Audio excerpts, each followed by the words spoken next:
Huh. People actually enjoy this episode to such an extent? The episode doesn't... Let's just review this episode, alright? I'm gonna have to address some of the problems I have with this episode sooner or later. So welcome to Critic Reviews, where I review it so you don't have to? Really? Is the budget so low we can't get some original lines?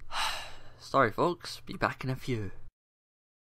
Greetings every pony and welcome to Critic Reviews. This time on our show we'll be taking a look at a Season 3 episode. In fact, for the next 3 weeks we'll be looking at these episodes from Season 3. I hope you'll stick around until then. I'm very proud of my most recent reviews, and with my upcoming reviews giving me 2 weeks to work on them instead of the standard 1 week, I hope you'll think they are too. The episode I'll be diving into this time is the well-respected Magic Duel written by M.A. Larson himself, one of my favourite show writers. Magic Duel comes at the start of a season which leaves much to be desired, what with the bland and boring King Sombra and the moral ambiguity of a Pinky extermination. I've had quite a hard time getting into the season, and as much as it pains me to say it, this episode is no exception. Fans had been desiring a return from Trixie ever since the episode Ghostbusters completely ruined her character and introduction. She was not at all likeable, and I get that she was supposed to be a villain, but I find it very hard to even respect her as an antagonist, as she's just a complete blowhard with next to no actual talents to prove herself with. Which brings us to this episode. One of the biggest problems with this episode is Trixie's last minute redemption. There's no consistent arc or anything like that. She just suddenly apologises to Twilight, the very pony she was angry at, with no explanation. She should at least still keep her ego when apologising, which is attempted with her last line, but it completely flops.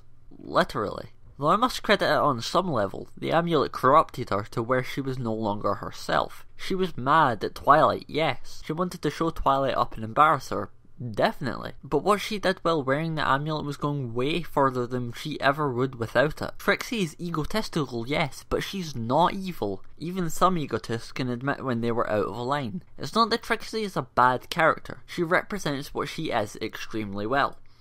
But what she is a personality I myself cannot agree with. I myself am a pretty humble person. I do take pride in my work, but I don't lord myself over anyone. And at times I can find it actually kind of hard to take compliments. So if any character comes along that acts in the way that Trixie is, i.e. to a lesser extent Rainbow Dash, naturally I tend to dislike them quite a bit. Another gripe I had with Ghostbusters is never brought up at all, and that's the relation between magic and a pony's cutie mark. Specifically Trixie's, which is something I've long been seeking a definitive answer to. We can guess that her magical talent is showmanship and illusion magic, but until it's addressed in the show we've got no way of knowing either way whether this little theory holds any water. But it's definitely something that could add a lot to Trixie's character. And a point rather joked at in ANY's review, which I kind of think should have been given proper consideration, and something I've noticed quite a lot in this show. Why do they go to Zecora for help instead of other places? Like in Philly Vanilli when Big Mac goes to Zecora instead of a hospital for his sore throat. The same in this episode where instead of asking the other awesome Princess of the Night for help, she enlists the help of a zebra who's less magical than leaves on a tree. What I'm trying to say is that the potential of the plot to use lesser developed characters is ruined by its constant dependence on Zecora as a wise mentor figure. I guess it's now time to activate my Fluttershy bias. Fluttershy was portrayed so poorly in this episode that it's not even funny.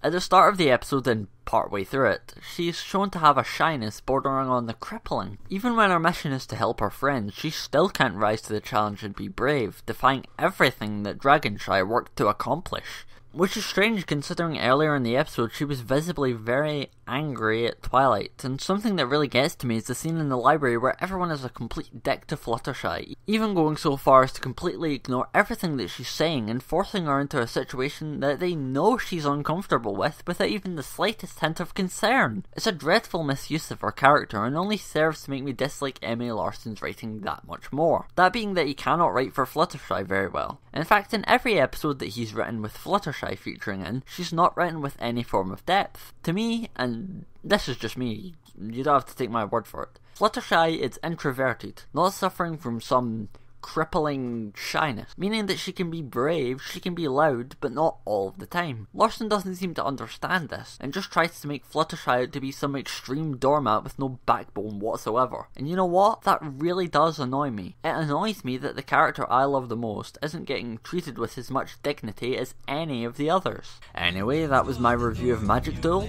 I'm the Ponyville Critic, and thanks for watching.